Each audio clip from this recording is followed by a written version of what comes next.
What's going on to all my Mad Maniacs out there? Welcome back to Mad About Disney. This is the next episode of the Mad Chatter, our monthly Disney podcast, and today we are joined by a very special guest, Mr. Kevin Perger, creator of Defunctland and many other shows on his YouTube channel. Kevin, how are you today? I'm good. How are you doing? Good. So, for any of the viewers who aren't sure, Kevin, do you want to just give a brief overview of the type of content you make on YouTube? Sure. I make videos, documentaries about extinct theme park rides, extinct theme parks, extinct themed entertainment, and canceled TV shows. Yeah, so if you guys haven't already, please go check out the Defunctland YouTube channel and all of its fellow products. I finished reading a month ago. Kevin wrote a book, Defunctland Guide to the Magic Kingdom, which was a funny and well-informing book about the Magic Kingdom, so I highly recommend that you guys check that out too.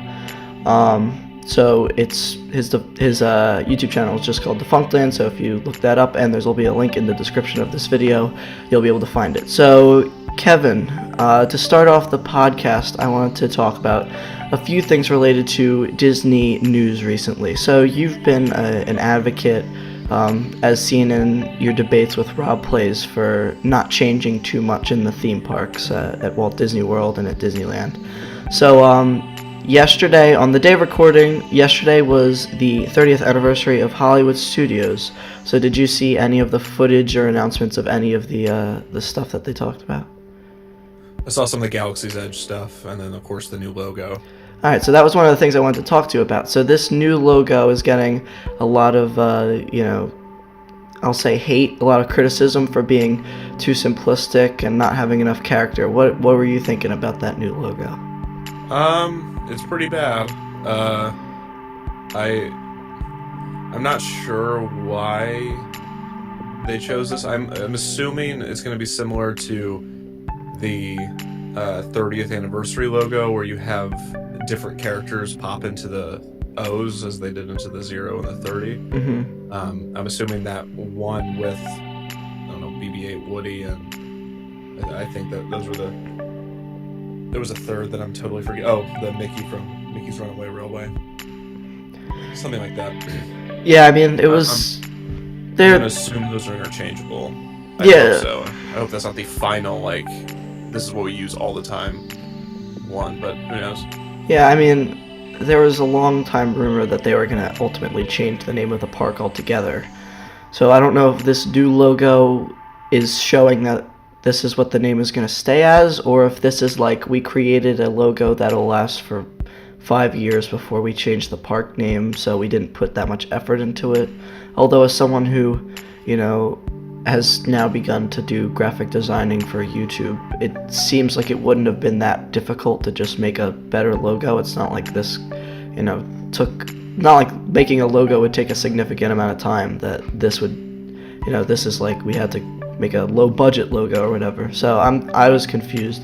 And then Disney also announced a new restaurant that they're going to be putting in Toy Story Land, a full sit-down restaurant. I forget what it's called, but it's a barbecue restaurant themed to Woody's Rodeo or something like that. So I'm excited for that. So the next thing, Kevin, I wanted to talk to you about is Galaxy's Edge, because this is the May edition of this show, and Galaxy's Edge opens in Disneyland on May 31st and then August 29th in the Magic Kingdom. So are you excited for Galaxy's Edge, or as far as Disneyland goes, are you one of those people? And I kind of feel this way, that you feel like it's going to take away from the atmosphere of the original park. I personally would have preferred that it would have gone somewhere other than Disneyland. I thought that would have made more sense, but they don't have any land, so in a way it also makes sense to put it there. So what are your thoughts on that? Well, I'm really looking forward to Galaxy's Edge. It sounds like it's going to be really cool. I'm ready to stop hearing about it already. It's not a jealousy thing. Sometimes I am very jealous of people that get to go and do things, but this is not one of those things. So whenever I see,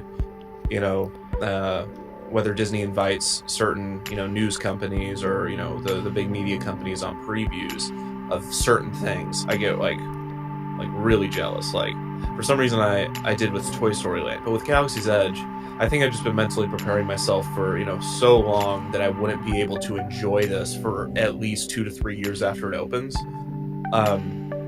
Like, really enjoy it. And I could be totally wrong, and I hope I am, because it's just going to be so crowded. As far as it being in Disneyland, but that's to say that I'm really excited for it, but it just doesn't, it's not going to be real to me. Even when I go experience it for the first time, I feel like it's not going to be real until a few years later, where it's kind of like the hype has settled down, because it's getting a lot of eyes from a lot of non-theme park people, a lot of non-Disney people, a lot of non-theme park fans, just in general. So once all those, people kind of avert their eyes, for lack of a better word, then I can actually, look around, and hopefully there won't be a sea of people. There will, but that's my hope. As far as it going in Disneyland, I don't have an issue. I mean, it is annoying that it is going in Disneyland Park. I want to be the keep it how it is person, but there's just so many other things you can do. I think it could have gone in Disney California Adventure should they have had room. Then I also just think, I don't think the Disneyland Resort is sustainable for that type of park and that type of hype. I'm amazed that it's opening first at Disneyland. That really is amazing to me, because it just doesn't seem as though that they don't have the infrastructure for those crowds at all. So that's going to be really interesting, especially when the reservations leave. Like, that first day after the reservations are gone is going to be a nightmare, unless they severely limit park tickets. I'm going in August. I think it's to D23. I think at the same time, or around the same time, that Magic Kingdoms, or not Magic Kingdom, Walt Disney World and Hollywood Studios is opening. So I'm hoping that will, like, around then it'll start dying down at Disneyland at least. But I don't know. It's a very, again, it's going to be so cool, and I'm sure it's amazing, and I'm really excited to see it. But I don't know when I'm going to actually get to experience it. So all of my excitement for it is very subdued until I can fully get the experience that the Imagineers are hoping for, or at least probably even management at this point. I was just scared. Yeah, well, if you think about it, your average theme park fan, if they're making a trip to a U.S. park, well, most of them go to Disney World, which makes sense because it's a larger property and there's more parks. So I have a feeling that while it won't be slow or not crowded at all, but like, I think that after the Disney World Galaxy's Edge opens, Disneyland to an extent will die. The crowds will die down a little bit, like not a lot, but I don't think that it'll be as crowded as Florida's version, because all of the people who like say, oh, I want to get to Galaxy's Edge within the first year, they're going to go to Disney World because there's more to do there, there's more places to stay. I think that's just how I feel. And yeah, as far as being excited for the land, I want to go see it so badly, right? Because I've been following the construction and all the announcements, and it's something that I want to be able to go enjoy. But part of me thinks, like, maybe I really shouldn't go for the first 6 months, or if I do go, I have to have the mindset of, I'm doing one ride, and then I'm getting out of there, because it's going to be so obscenely crowded that I don't know if it's... I don't think I'm going to be able to even enjoy it. And it's a shame, because the Imagineers we've seen are putting so many little details into the land, and you won't be able to see them because there'll just be people everywhere, and you won't be able to do any of the smaller non-attraction things around the land because it'll just be so obscenely crowded that it'll just be a mob scene. They won't even. I've heard they're not even going to do those experiences for people that are working on them. Like, that's not even a... I mean, that makes sense. It's going to be Times Squares on New Year's Eve and Galaxy's Edge for the first month that it's open. Or even Disneyland on New Year's Eve. Yeah. So those experiences that they've been hyping and they've been talking about, I'm assuming won't go live for months.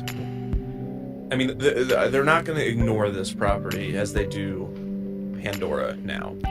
Because I feel as though, and I could be wrong because I'm not working in the company, I feel that Walt Disney World management has pretty much completely ignored Pandora, besides the addition of that one thing, that one guy.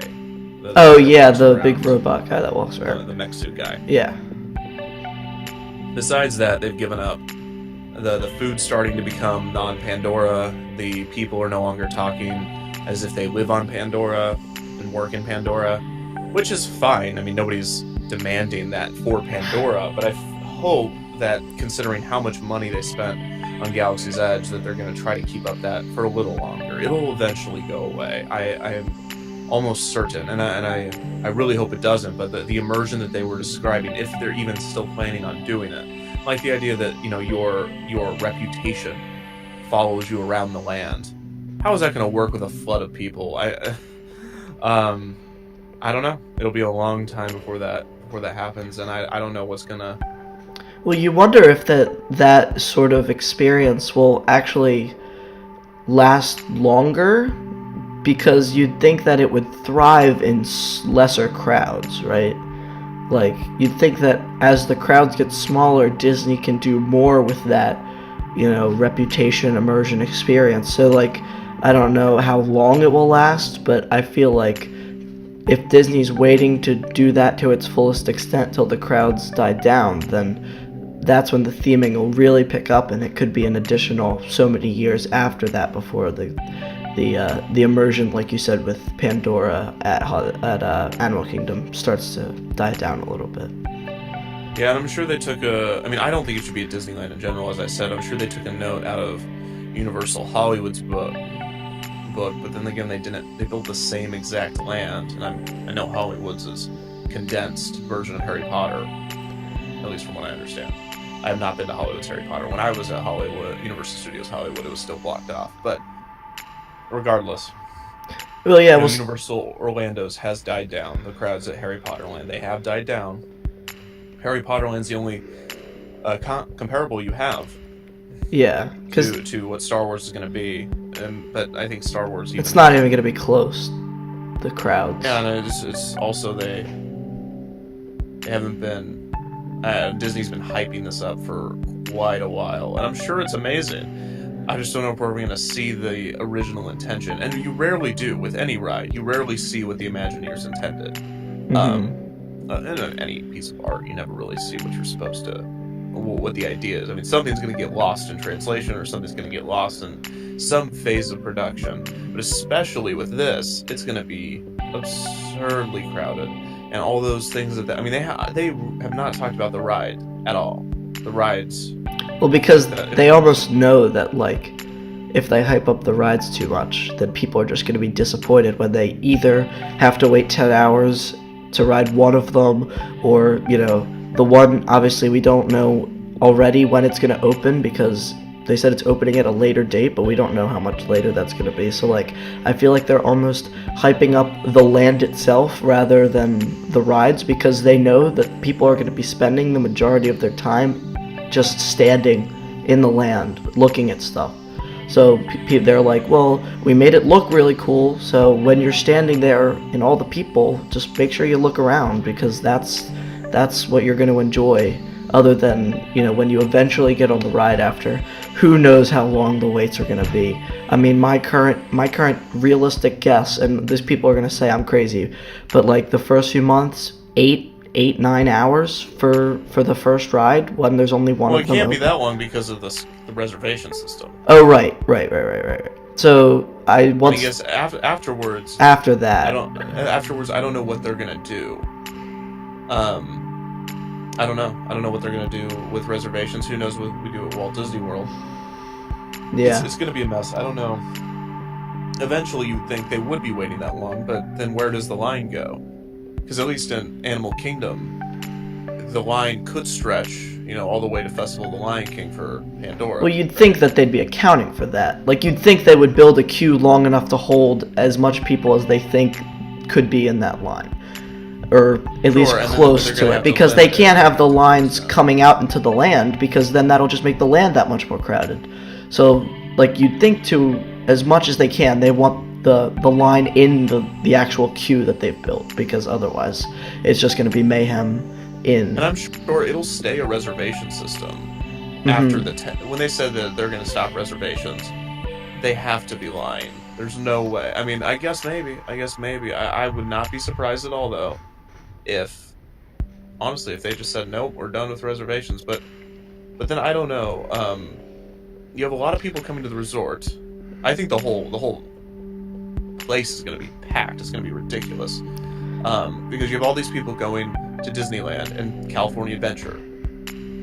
And there's only 2 parks. There's only so many restaurants in that resort, unless you're going to travel outside of it.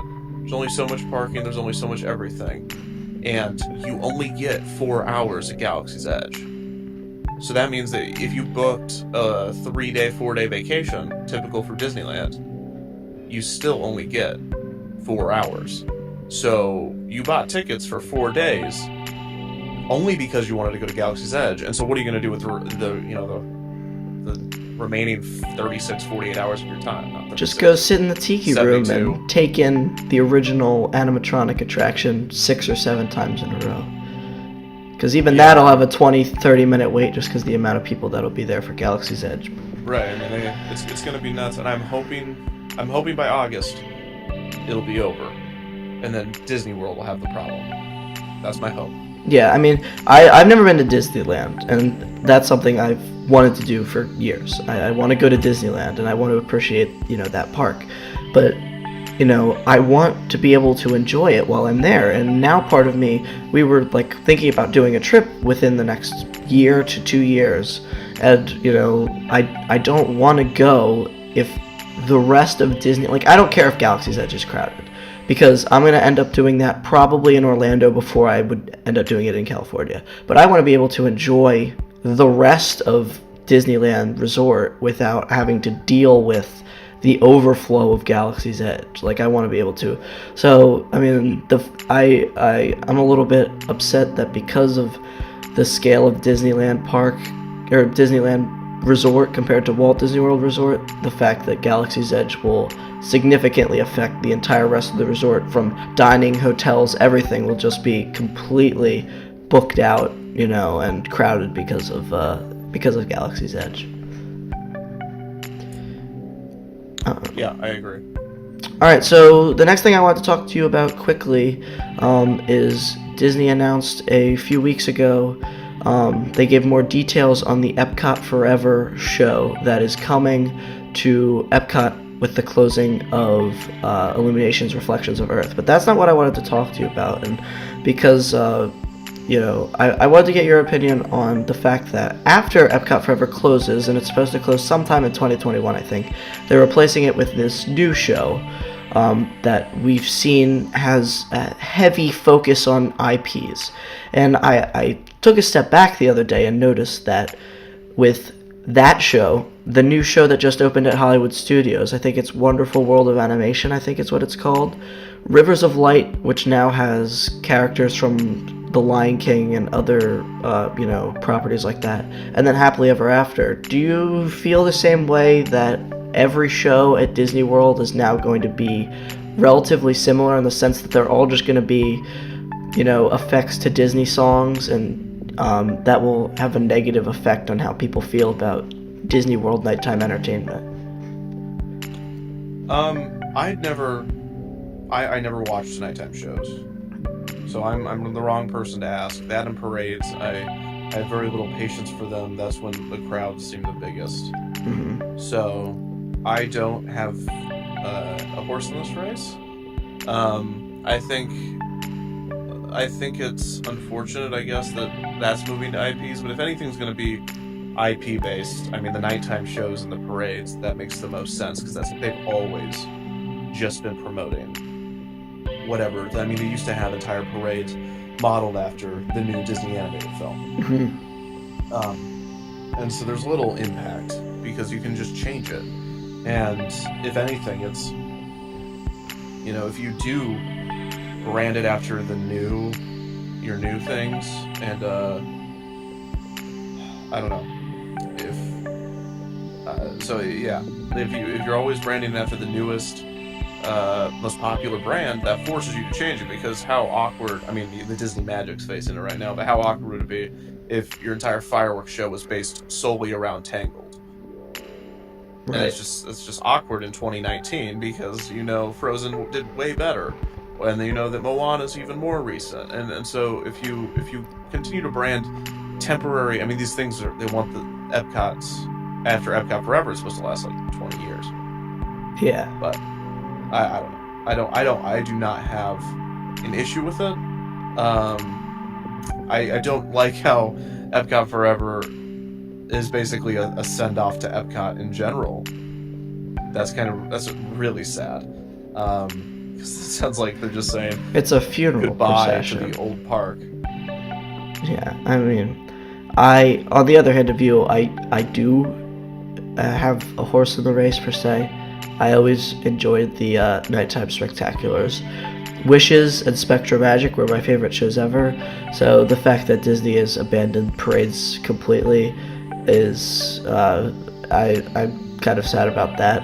But Happily Ever After is a good show, and I think if there's any parks that at this point are fitting for IPs, it would be Magic Kingdom and Hollywood Studios. Rivers of Light, which they're adding IPs to, as much as I feel like IPs aren't needed in Animal Kingdom, I think that Rivers of Light needed them, because that show, while it was enjoyable, it was kind of slow, and I think that having more Disney music and character appearances will help that. My biggest problem is Epcot, and I loved the spirit of Epcot. And growing up, when I would go to Epcot, I didn't enjoy the park because of. Well, I'll start by saying that World Showcase was my favorite part of Epcot, and I didn't enjoy it for the rides because at the time it was, the Grand Fiesta Tour, which, while it is technically an IP, it's not a notable one, and then the Maelstrom. And other than that, there weren't any notable IPs in the World Showcase other than, at the time, it was the Kim Possible experience or whatever. So while I'm okay with them adding more rides to the World Showcase, and I have been conflicted on that before as far as changing Maelstrom, and then they're adding Ratatouille, which I am excited for.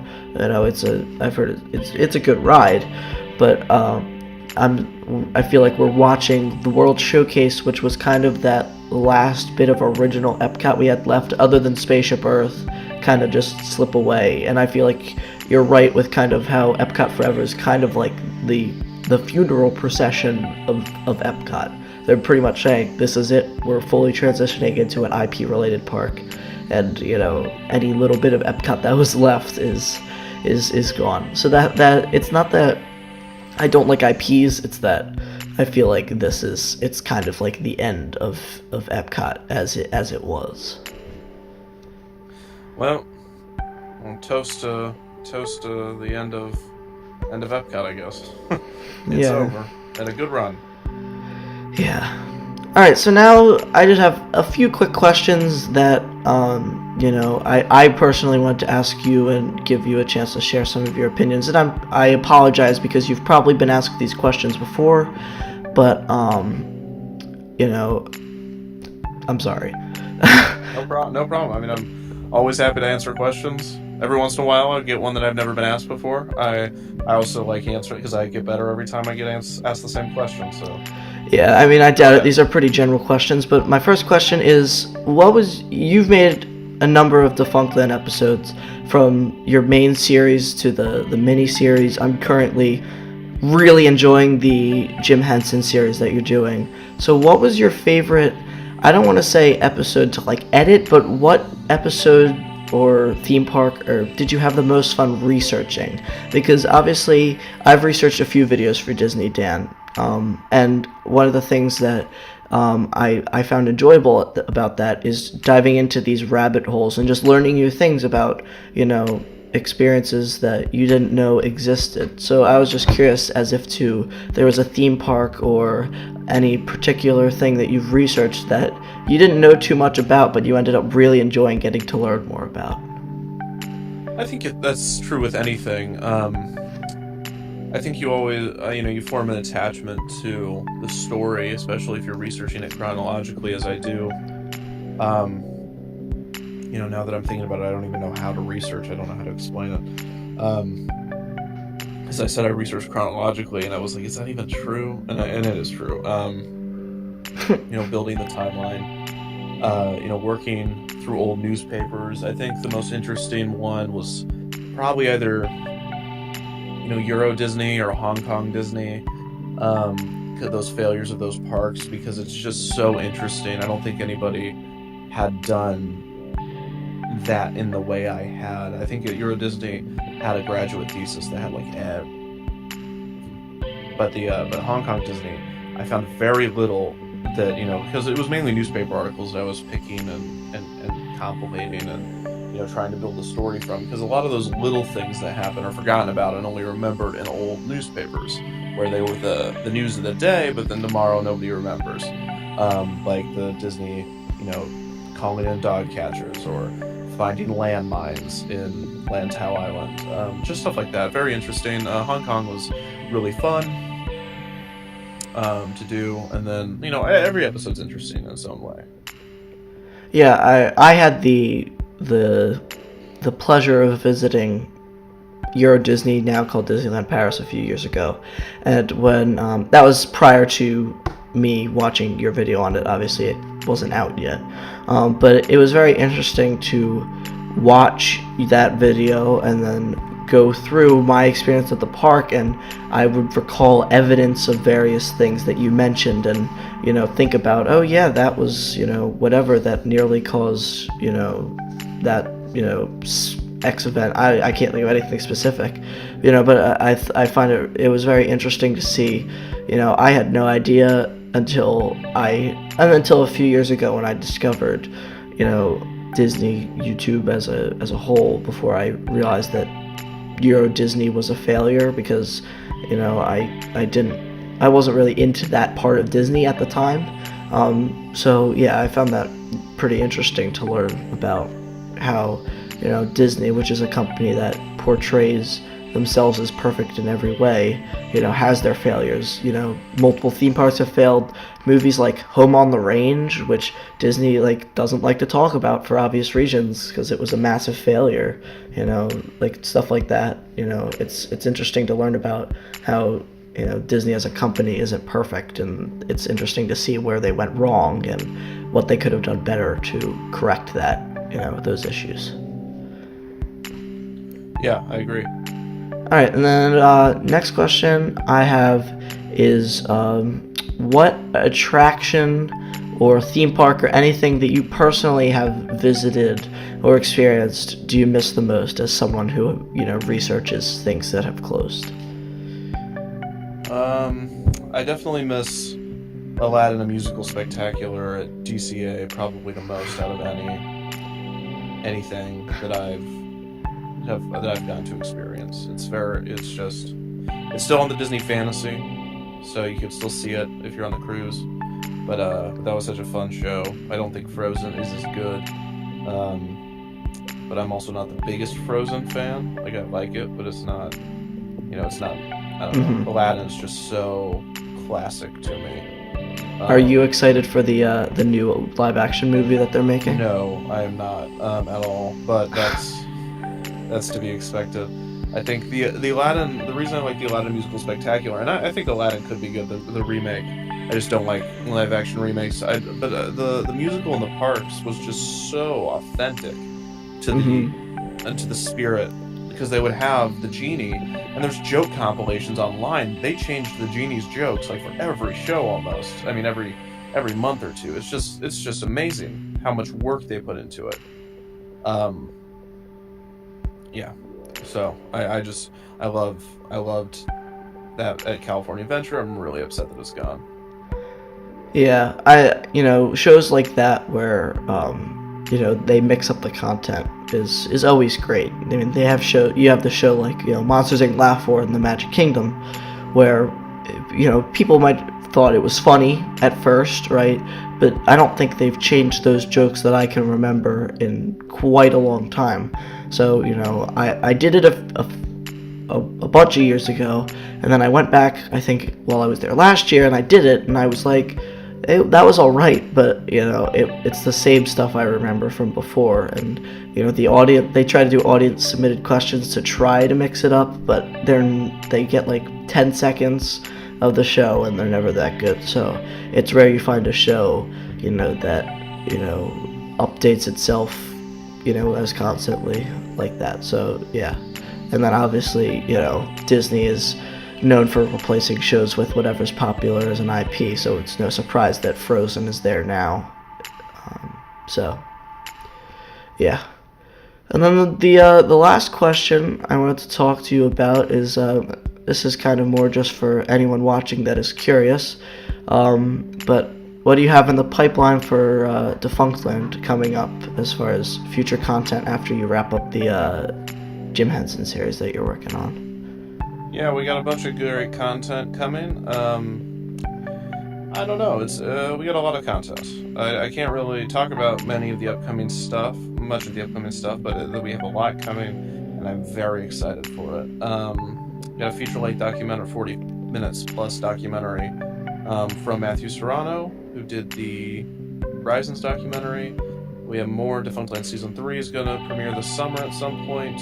The rest of the Jim Henson series, 4 more parts to that, a few mini-sodes in between. So yeah, we got a lot of content coming this summer, shaping up to be a good one. All right. And then as we are leading into a period of growth for Disney Parks with Galaxy's Edge, 30th anniversary of Hollywood Studios, what are you hoping for in the next, I'll say, 10 years, or what are you hoping will be announced at D23 this year as far as Disney Parks goes? I'm hoping that they throw us another bone as Disney Parks fans.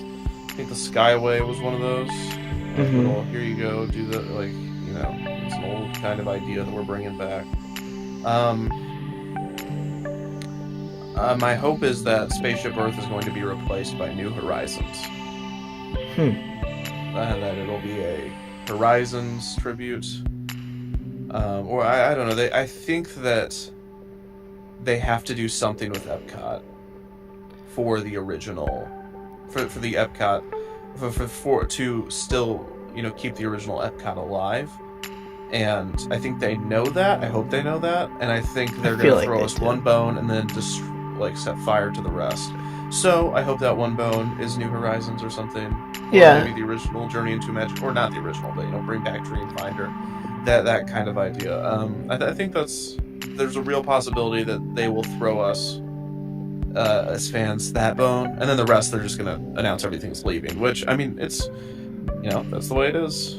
So and you can't complain because it's better than it being gone completely. But it's also disappointing. I would also say that there's nothing really at Epcot right now that is that needs to be saved or preserved. It's all just kind of gone. It's already all most of it's abandoned. If they're going to replace Spaceship Earth with something, I just don't think they can sell Spaceship Earth as replaced with an IP. I think that would they get booed off the stage at D23.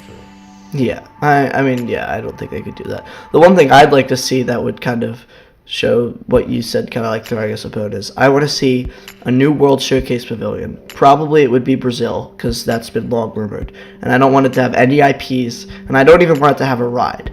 I just want Disney to show that they're willing to make an investment in a new part of that land that doesn't necessarily have to have a blockbuster, couple million, dollar ride in it. I just want Disney to build a nice little land, like they were planning on doing back when the World Showcase first opened, and they were planning on doing a bunch more pavilions. And I think that would be a good thing. I think that Spaceship Earth needs to stay non-IP, no matter what. I agree with you on that. I just don't think that they can. I don't think they can do that. I think at that point, you might as well rename the park, because Epcot, as we know, will be completely gone, as if it isn't already. But if you replace Spaceship Earth with some sort of IP-related thing, then that is just not okay. And I'm hoping that Disney continues to put effort into the front center of Epcot, the spine of Epcot as people call it, even if it's not what we hoped for. Right now it's kind of abandoned. Interventions is half empty. When I was there last summer, we actually did a Disney leadership class, and part of the class was actually in the old Inventions, and it was so eerie because I walked through and it was everything was still there, but all the lights were off and things were starting to, not decay, but like started to like break down, and it was kind of sad to see, these things that I had, seen previously kind of just sitting there. So I think they really need to clear out that space and do something with it. Apparently a beer garden is what's going to go in there, whether that's the appropriate thing to put there or not. I'm happy they're at least doing something with that center area of the park, because I feel like they could do a lot with that. Yeah, I mean, it's the drinking's the theme of Epcot now, which is fine. It's fine. If they're gonna tailor the park more to adults, that's cool. If the trade-off is gonna be IP based, but it's gonna be IP based with a focus on adults, and I mean I think that's fine. I think Ratatouille. I don't know. I'm really biased because I love Ratatouille. But I did that ride when I was in Disneyland Paris, and it's a fun ride, and I think that'll actually, I don't have any problem with that. I think it'll be beneficial, especially as far as depth to the France Pavilion too, which is cool. Yeah, it'll create new because they're putting a creperie in there, which I'm stoked for, because my favorite thing to eat in all of Epcot, as much as people would be surprised by this, is get a crepe from the little crepe booth right outside France. So I'm excited that they're going to have a full-blown thing there, and it'll balance out the crowds on the World Showcase a little bit, because it'll force people to go around both sides instead of just going to Norway to do Frozen. So I think that'll balance stuff out. And then there's the rumored Mary Poppins attraction. I think now people are thinking it'll be like a smaller attraction. It won't be like a full dark ride like some people thought it would be. But again, if you have 2 rides on that side, 2 rides on the other side, it'll kind of balance out the World Showcase a little bit, which I think could be good, especially for as the night gets later, get closer to fireworks.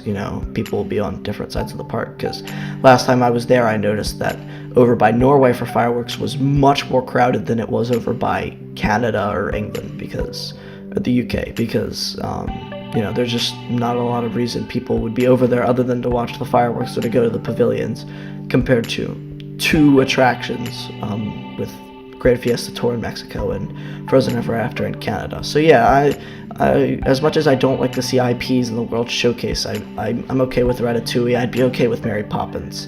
But what I don't want is for them to build a pavilion. Like it was a long rumor that they were going to build a Spain pavilion, but they were waiting till they could make a movie. I think it was like a Jack and a Beanstalk sort of story movie that took place in Spain, and they wanted it to be themed around that movie. And I don't think that any World Showcase pavilion should have a heavy IP presence in it. If there's a single ride and then the rest is all, like the country, I'm okay with that. But if you build a whole pavilion themed around, one IP, then, I don't think that's a good decision. But that's just my opinion. Yeah, I mean, I don't think that's a good idea either. I don't think we'll see a new World Showcase pavilion for quite a while, but I could be wrong. It'll be interesting to see what happens for sure. I feel like the Brazil pavilion rumor has been floating for years, and I feel like nothing's happened. There was some concept art leaked, but that was a few years ago, I think. Apparently, like 6 to 9 months ago, there was a poll that Disney put out, like asking, select guests what they'd like to see added to the World Showcase as far as dining, and one of the options was a Brazilian steakhouse, so that just stirred up the rumors all over again. I think if we don't see anything about a Brazil pavilion at D23 this year, we won't be seeing it for a long time. So that's kind of my expectation. If we don't get an announcement at D23, then I don't think we're going to get a Brazil pavilion. But that's just my opinion. Yeah, I think it'll be, like I said, it'll be really interesting, regardless. Only a few months away. Yeah, I'm excited to see, because, with Disney having the 50th anniversary of Walt Disney World, and lands like Galaxy's Edge, and then the recently announced Marvel Land, they've kind of all been leading up to these next few years, so I'm excited to see if they make any major announcements of what they have in the pipelines coming. An announcement on the level of a Galaxy's Edge. I don't think they will, but you never know what Disney has planned. So I'm excited. Yeah. Alright, so we're going to wrap up this podcast there. Kevin, thank you so much for coming on the show. If you guys please make sure you go check out his YouTube channel if you haven't already. Like he said, tons of new content will be coming over the course of this summer. I'm certainly very excited, and I hope you guys are too. So, Kevin, thank you for coming on the show. Yeah, thanks for having me. Yeah, and if you guys like this video, please give it a big thumbs up down below. Subscribe to this channel if you haven't already. Please go check out Kevin's channel, and I will see all of you Mad Maniacs in the next video.